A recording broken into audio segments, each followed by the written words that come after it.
오늘날 우리는 안식일 6월절 왜 소중히 여기는가? 하나님께로 돌아왔다라는 의미가 그 속에 다 담겨 있기 때문입니다. 6월절을 지킨다는 것은 하나님께로 돌아왔다라는 의미가 되기 때문에 히스기야 왕은 보발꾼들을 통해서 왕의 편지를 이스라엘 또 유다 각 고을마다 다 이렇게 전하게 했던 것입니다. 그런데 하나님께 돌아오는 사람들은 그걸 기쁘게 감사히 받아들이고 6월절을 거룩히 지키는데, 돌아오지 않는 사람들은 어떤 태도를 보이는지 10절의 말씀 봅시다. 역대하 30장 10절입니다. 보발꾼이 에브라임과 므낫세 지방 각 지방에 이르러 두루 다녀 서불론까지 이르렀으나 사람들이 저희를 어떻게 하더라고요? 하나님께로 돌아오십시오라고 하는 기별인데 오히려 조롱하고 비웃더라고 했습니다. 하나님께로 안 돌아가겠다는 뜻 아니겠습니까? 이들의 결과가 어떠했을까요? 날마다 하는 일들마다 번창하고 그 국가가 강성했을까요? 여지없이 멸망당했습니다. 우리는 이런 지난날의 역사를 가만히 바라보면서 역대하 30장에 나오는 이 결과가 놀랍도록 똑같게 적용이 지금 되고 있다는 것 금방 느낄 수 있을 것입니다. 우리가 전하는 모든 복음의 기별들은 하나님의 기별입니다. 히스기야 왕이 보발꾼들을 통해 가지고 왕의 그 뜻을 전달하게끔 그렇게 했던 것 아니겠습니까? 오늘날 우리 하나님께서도 인류를 구원하시기 위해서 인류에게 전부 하나님께로 돌아오라고 했습니다.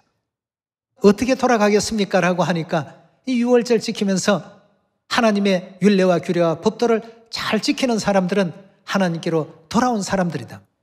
그렇게 지금 알려주고 있습니다. 말라기 3장 7절의 말씀 보겠습니다.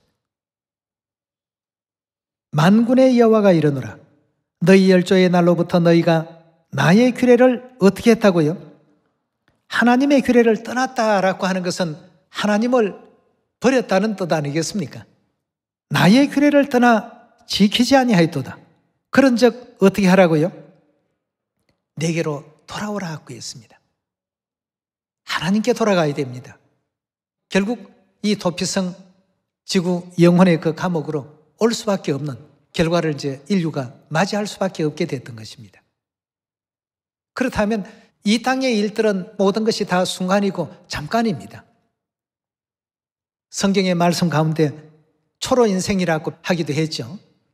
풀끝에 맺혀 있는 이슬 방울처럼 해가 나면 금방 사라져 버립니다. 아주 눈 깜짝할 사이입니다.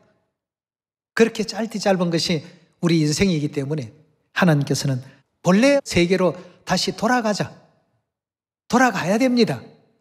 돌아가려면 하나님의 율례와 규례라는 이 사다리를 타고 가지 않으면 안 됩니다. 하나님의 규례를 지키십시오. 영적 감각이 아직까지 살아있는 사람들은 그 귀를 엽니다. 어떤 지역에 살더라도 하나님께서 귀를 다 열도록끔 허락을 해놓으셨습니다. 안식일을 통해서 그 마음이 하나님께로 돌아와야 됩니다. 하나님께로 그 마음을 돌이키는 그 행위를 우리는 뭐라고 하죠? 회개라고 합니다.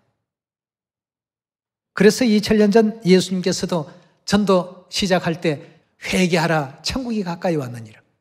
이 기별을 가장 먼저 선포하시고 복음을 전파하기 시작했습니다. 하나님의 뜻입니다.